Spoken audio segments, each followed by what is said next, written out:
Cheers, guys. Epics 911. Welcome to the Wednesday, April 26th, 2017 edition of VR News. There's episodes like the one from, the last few days where it's 3 camera stories back to back. That can get a little dry and boring, I'm sure, for both of us, you guys, me. But what I love about this technology of VR, how dynamic it is because it's an emerging technology, is that there can be a day like today's where the news is fun as hell to report. Really cool things going on today. Let's jump right into it, starting with Wilson's Heart. This is a game I've talked about twice over the last few weeks. I've mentioned I'm not going to probably be able to do any quick look series videos until I'm settled in on the other side of the country. I will do the gaming recaps and, of course, the daily news. But that's where this comes in. This is a 45-minute gameplay video that UploadVR did with Wilson's Heart. Yes, there are spoilers in this, so I advise maybe watch the first 10-15 minutes. It really gives you a good idea of what the game is all about, especially if you're on the fence. You know, it looks interesting, but you're not quite sure. Check that video out, link below. Now, this next story, among my many geeky hobbies, many of you probably know history being one of them. That's where this story comes in. It's an alternate history, a reimagining of World War II. What if Germany had combat mechs? Yes, combat mechs, which is pretty cool. And I love those what if takes on historical events. And World War II, for me, absolutely one of my favorite historical things to read about. Some of that because I had family on both sides of the conflict. You know, my parents, German mother, Dutch father, marrying at a time when there was a lot of resentment against Germany still and Germans post-World War II. So grew up just being fascinated because of that. And that also led to me really finding anything I could on both sides and reading. And what I love about it is the fact that even now we uncover new stuff. For example, it had always been suspected that methamphetamine use among German soldiers was prevalent. That's now been confirmed the last couple of years, digging through the archives. That was in fact the case. And it explains so much about the blitzkriegs, how soldiers could be up 2-3 days straight.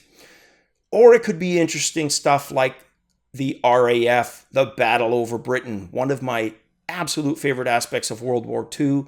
Don't get me wrong, the war was horrible. A blight on humanity. The effects of that war still part of how the world is structured today. Absolutely. But you tend to repeat mistakes if you don't learn about them. And for me, it's just such an exciting time. So yeah, the RAF, Churchill's quote, right? How they defended the skies over Britain against overwhelming odds. The few, right? And his quote, never has so much been owed by so many to so few. And yeah, I mean, it still gives me goosebumps. I just love World War II. And this game, no exception. Definitely going to check it out. Really don't know if it's good or bad. When I do, I'll share that with you guys. Next story. 11 amazing locations in Fallout 4 to explore when the game is finally released. Not going to list all of these. You guys can check that out at the link. Just going to share some that I thought would be kind of cool. The first one, Libertalia, which is the harbor and pier area.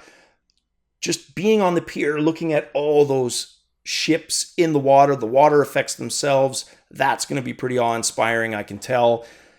The next one, Prudwin, which is the Brotherhood of Steel air battleship. That thing looks freaking cool when you're not playing in virtual reality. In VR, I can only imagine. Yeah, there's a little bit of Flying Dutchman in there for me. I've loved that mythos, not just because I'm Dutch, but, since watching Scooby-Doo, there was an episode about a ghost ship when I was a kid. And yeah, just love the whole topic. And then the third one goes without saying, the Cheers bar, for obvious reasons. Yeah, definitely going to check that out and get a few screenshots when it's released. Next story, Gears of War creator Cliff Bleszinski finally coming out talking a little bit about virtual reality in a positive way, namely saying, yes, he does want to make a big budget virtual reality game. Like I said, he's one of the creators for Gears of War. He's also worked on Unreal Tournament, among other projects. So he definitely has a resume behind him. Now, when I say he hasn't talked a lot, he describes or talks about why he hasn't to date. And part of it just has to do with the evolution of virtual reality as he sees it. And I love what he says here. I hadn't thought of it in that way, but so true. He says, when asked about VR and the industry, he goes, what you're seeing right now is a lot of the wave shooter game. Here's a wave of robots, zombies. They're great.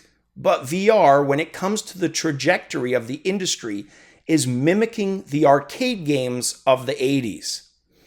If you want to make a good VR game, start there and move on to what's next. Bingo. Nails it. Absolutely. And when he said that, and I read it and I thought about it, so true.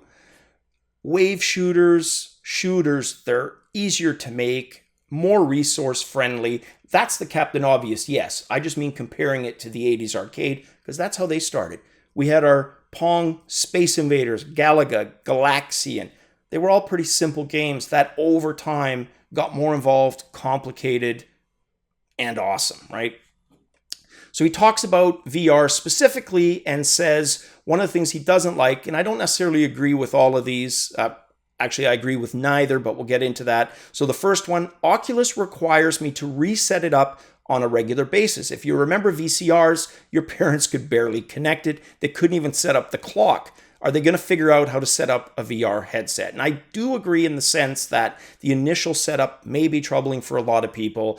Believe me, in IT, dealing with individuals on a daily basis, yeah, there are a lot of people, despite having had technology around them almost all their lives, just don't do well with it. And yeah, that's no exception in VR. What I don't agree with is that it's necessarily going to have to be reset up. Look, if you've got my situation, space changes, yes, you tear down, you have to rebuild. But for a lot of you, I know firsthand because you told me, you've had it set up and not had to reconfigure pretty much from the start. Whether you mounted them, monopoded them, they've been stable the entire time. So yeah, don't think that's totally accurate. His next statement, some people say you just need to get your VR sea legs. I say no, that if you are a developer, you screwed up by not accommodating. Now, to be fair, yes, there was a lot of that in the beginning, but really a year later, I think most devs understand the comfort aspect and deliver for both sides of the equation, right? They generally will have multiple forms of locomotion that cater to both sides. So also don't totally agree with that. But then he ends it, he says, it'll get better, it'll get faster, just give it a bit of time. And agree with that. We've said that all along. Now, on to him creating a big budget VR game. Would that excite you guys? Would it be more of the same? Or do you see him doing something completely different when he talks big budget VR? Because the obvious one would be to say, you know what, he's just going to create a Gears of War in VR. How would that be any different than what he criticized earlier? And it wouldn't be. So maybe he does go in a different direction. Interesting. Next up, Microsoft's mixed reality strategy driven by a pioneer who helped launch VR's renaissance. This, of course, Mark Bolas. He being the pioneer, he was also the person who hired Palmer Luckey. This was the university lab. I've talked about these guys in the past. We don't really know a lot about what he does at Microsoft. We do know now, but before we get to that, what's interesting, and there's an entire Gamma Sutra interview with him, is just understanding, because we talk about it a lot, this renaissance, right, of VR. It never really died. It just went underground. When it didn't make it in the early 90s, it became the stuff of university labs, individual people. You had a lot of disjointed stuff happening. And the issue with that is progress tends to be slow when you don't have that, public consciousness and sharing of information. You've got all these different groups working on things in parallel, but independently. Look at just the last year in comparison. Probably more advances in VR than the entire 2 decades post the first time it tried to go mainstream because of that. So very cool. So what does he actually do now? Well, according to a statement from Microsoft, he leads a cross-disciplinary team of innovators who develop experiences on a wide spectrum of mixed reality devices. That, of course, refers to the Windows 10 upcoming ones and the HoloLens. These devices enable everyone to meaningfully create, collaborate, and communicate in ways that break the bounds of physical reality while retaining a fluent and instinctual interface. So pretty much a lot of what he did at the university, but on a much bigger scale, and you could argue a much more important scale. So very cool. I bring this up also because he will be speaking at an upcoming Acer press conference. I believe it takes place tomorrow, Thursday, in New York. And yeah, he's going to be giving a speech at some time during that where he talks about this and more to do with the VR industry. Hopefully, we get some more information on those Windows 10 headsets. Next story, little bit of kind of false excitement. Now, a lot of people messaged me this story, be really excited, and I don't blame people for being excited. It sounds exciting. It's just a little misleading, and this has to do with the Nintendo, the YouTuber who does a lot of Nintendo content. He did a little bit of well, not even a hack. He just used some existing technology, and the title of that was Switch VR. It's not really. He recorded footage, 3D footage of Zelda Ocarina of Time, and allowed that to be viewed stereoscopically in a Durovis Dive 7 HMD. So basically what you get is a stereoscopic 3D video.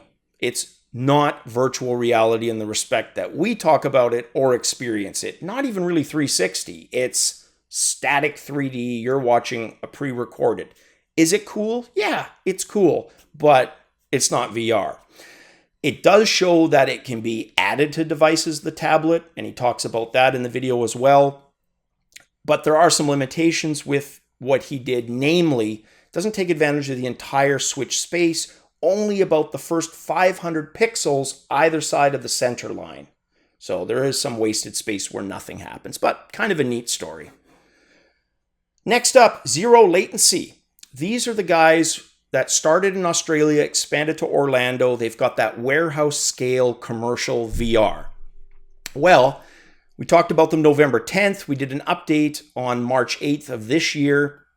And now we have a further update. So the two guys behind that, Tim Roos, who's now the CEO, and Scott Vanden Kalar,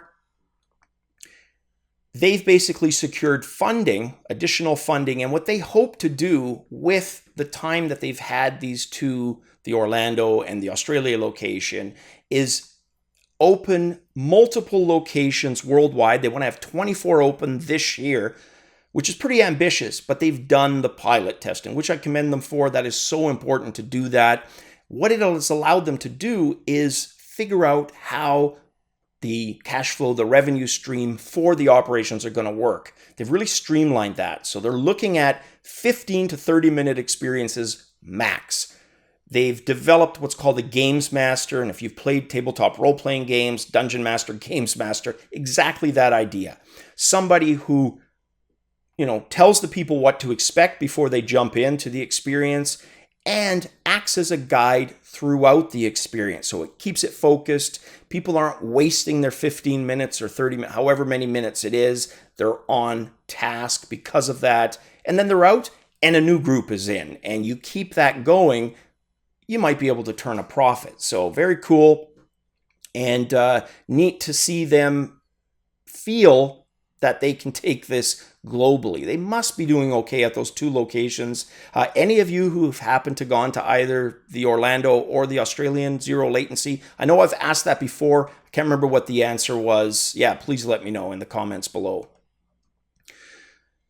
Next news story. This one is interesting. Statistics, yes, and you know what? Let's just assume they're correct, take them at face value, and take a look at them because they're interesting.